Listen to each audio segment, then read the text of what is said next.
Ang pinakamahirap pong mangyayari ngayon sa mga tao na wala kay Christ ay yung masabi, time is running out. Or should I say, time's up. Pag time is running out kasi kasalukuyan pa rin at nandyan pa at may chance pa. Pero pag sinabing, your time is up, it means dalawang posibleng mangyari for them. Maaaring abutan ng physical death. Alam naman natin yon. At abutan po ng the rapture of the church, which is totoong mangyayari. Pananakot nga po ba? Bakit laging rapture ang topic natin? Bakit puro end times? Dahil sa end times po tayo. Hindi po tayo pwede mag-topic lagi na parang wala lang nangyayari. Sapagkat nakikita ko po ang paligid, parang wala rin sa kanila. Parang normal lang ang lahat for them. Kung umasta ang iba, parang walang afterlife. Parang di nilang sa lupang ibabaw na ini ang kanilang buhay, where ang concerns much more tungkol sa mga bagay ng mundong ito rather than mag-focus sa mas importante. Yan ay ang Panginoong Hesukristo. Totoo pong may afterlife. At mas lalong totoo po ngayon sa panahon ng end times, mas lalong totoo yung katotohanan anytime now, dadagitin na po tayo ni Jesus. Ako po ba ang may sabi nito? Hindi po ako ang may sabi niyan. Ang may sabi po niya na ang aklat ng Biblia, nakalagay sa Thessalonians, no? Kung kailan sinasabi na parang payapa ang lahat, doon mangyayari ang gulo. Magugulo ang mundo sapagkat magbavanish ang maraming tao, no? What happened to them? Where are they? Parang ganon. Nasaan na yung maraming tao? Where are those people? Bakit nag-vanish ang maraming otat o maraming tao? Galagay natin dito ganito. Yan. Dahil yun po ay nakasulat po at nakatala na po talaga sa banal na aklat na mangyayari. No? Lamang, talagang ang ibang tao, hindi po ito pinapahalagahan dahil for them, mas mahalaga po yung mga bagay ng mundong ibabaw nito.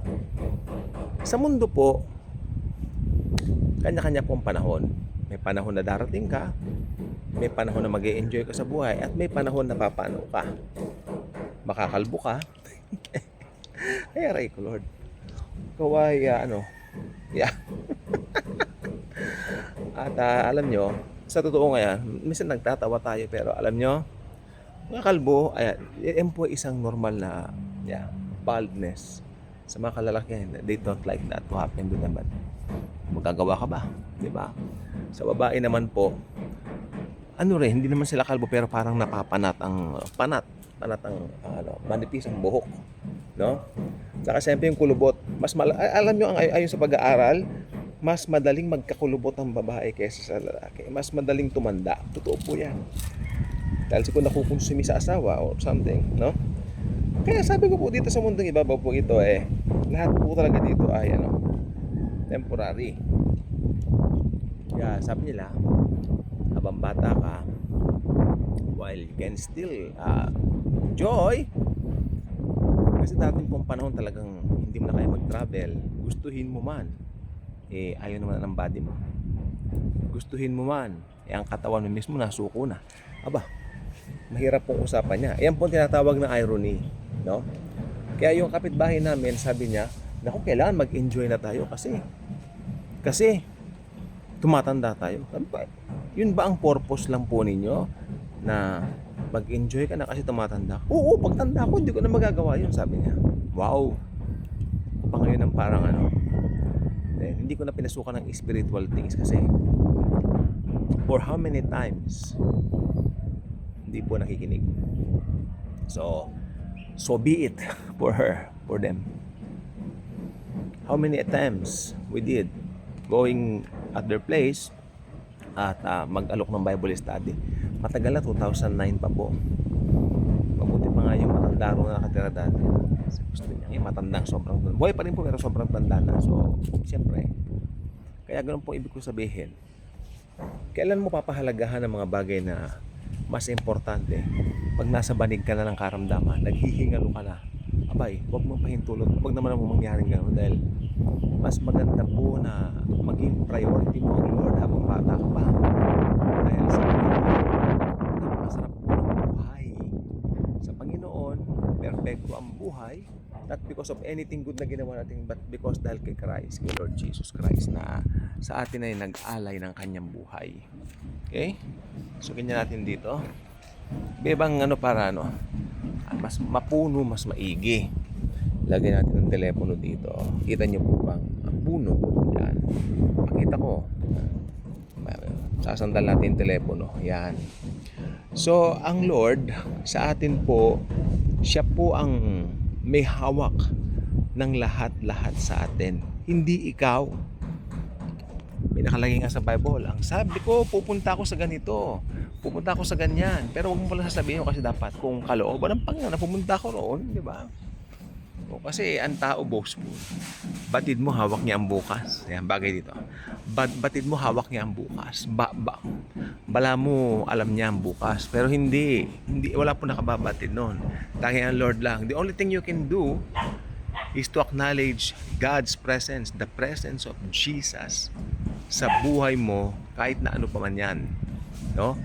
Knowing that the Lord Jesus is with you, that is a life full of confidence. Yun po yung tinatawag na confident ka na alam mo kahit na anong mangyari, ang Panginoon kasama natin. Marami pong distraction sa buhay. Alam niyo po ba yon? Many things can distract your faith.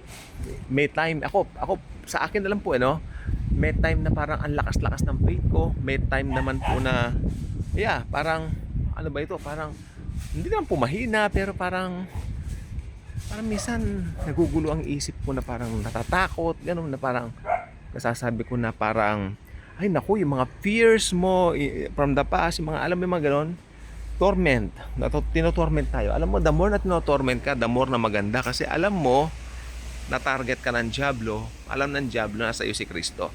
Pero sa lahat ng ito, tayo mananagumpay, naman sabi ng Book of Romans. And we are more than conquerors, no? At pinanghahawakan po natin yan. We are more than conquerors not because of the things we have done, but because of what Christ has done for us. Sobra. Walang kapara, walang kaparis, walang kapara. Ganda po ng hangin yun, ha? Kaya dito ako nag-vlog. Dito. Yan. So, yes, acknowledge everything. Kasi pag hindi ka naman pupunta sa ganitong place at magpapangin, baka magkalagnat ka, mahirap na. Diba? Sarap ng hangin. The more na maraming puno, thank you, Jesus.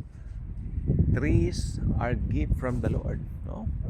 Masarap pumunta, gusto ko na mamasyal doon sa mga places na kung saan marami mga puno. Okay? So sa atin po, lagi po tayong blessed. Hindi po tayo magiging blessed dahil sumusunod tayo sa ganito ganyan. Blessed tayo dahil sa ginawa ni Christ sa cross at sa kapangyarihan niya, sa kabutihan na rin niya, tayo po ay kanyang iniligtas para tayo ay maging asin at ilaw ng sanlibutan ito. Aren't you happy you are the ambassadors of Christ? We are the ambassadors of the Lord Jesus Christ here on earth. Ambassador ka dito. Ikaw ay may mahalagang tungkulin, may mahalagang ganapin, no?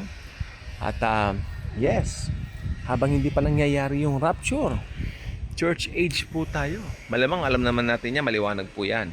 Church age pa po tayo ngayon, no? At tayo po ay inaasahan anytime the Lord Himself will come, sabi ng Thessalonians, to get His bride. Tayo po yun. To get His church, to be with Him forever and ever. At habang hindi pa nangyayari yan, it's an opportunity. So every day is an opportunity to share the gospel. The gospel of grace sa ibang mga tao na hindi pa nakakilala. Oportunidad para pakilala si Kristo at ginamit tayo para sa napakagandang tungkulin at gawain na ito na pinagkaloob ni Lord Jesus sa atin. Kaya kung hindi ka pa ka-good vibes, inaanyaan ko maging ka-good vibes ka na at maging happy, no? Laging happy, enjoying Jesus' grace and love sa bawat araw sa atin, no? Yun lang po at lahat po tayo ay blessed na. Sabi nila pagpapalain, no? We are already blessed. At ako tulad ngayon, naantok po ako pero pero mamaya siguro i-dip tayo, no? So thank you, Jesus. Thank you for your love. Sobrang pagmamahal, sobrang pag-ibig, walang katulad at walang makakatulad. Hallelujah. Thank you, Jesus.